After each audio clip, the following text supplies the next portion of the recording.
not just to get to Omaha, but just being against some players that you may have played against before. Yeah, I've played against lots of these guys before. For me specifically, my mom played tennis at Southern Miss. Both my parents went to Southern Miss. So all my folks are from down around Hattiesburg. So it's big. But really, I want to get to Omaha for these guys. It doesn't really have anything to do with me growing up watching Southern Miss baseball or anything, but I just want to get to Omaha for Tim Elko and all these older guys that really deserve it. What does baseball mean to this state? It means a lot. I mean, last year's national champion in this state. This year got 2 teams playing for Super Regional, so obviously means a lot. Just fresh for you, what's it like being recruited as a baseball player in the state, having those 3 schools, and kind of what was your process of choosing Ole Miss? Yeah, my process of choosing Ole Miss was I just toured between Mississippi State and Ole Miss, and I liked Oxford and Ole Miss better, so I ended up at Ole Miss, and that was basically it. Is there any particular player on Southern Miss's roster that you kind of competed with, the most previously, or? Yeah, there's a pitcher named Nico Mazza that went to MRA. I played him like every year of my life, so we played him in the state championship 3 years in a row, and so I know a lot of those guys and a lot of good players in Southern Miss. So. Having won a state championship at Jackson Prep, this past year, you went to Prep, right? Yep. Yeah. Just make sure. I guess that type of bragging rights, how long did that kind of last before you had to come to Ole Miss? Yeah, I had to put away the yearbook quick. Other than me and Riley, there's not much people that even understand that. So, yeah, I had to put that away quick. A lot of these guys on this team won state championships in Florida or California or bigger places in Mississippi. So. Things have been working pretty well for you since you pitched in Pearl. I mean, what's been working so well for you to have this success? Well, my slider's been really good. It's a pitch that I had to develop coming into the year. I was actually curveball and a little cut fastball out of high school, so the slider was new to me, and it's just been good. I've been able to locate it.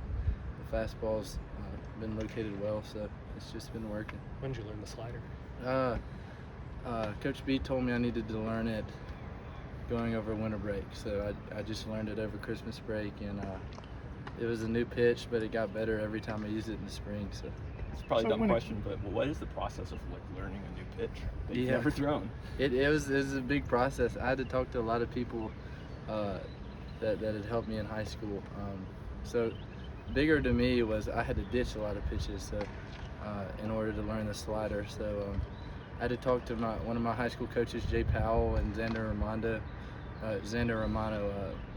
Jay played at Mississippi State back in the day. They helped me with it a lot.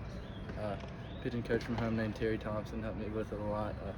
There's kind of a lot of people, a lot of grips tried, but you just had to throw it every day, and that was it. What pitches did you get rid of? I got rid of a curveball. It's kind of a big loopy curveball that didn't play well in college because they can see it out of the hand. It was a high school pitch for sure.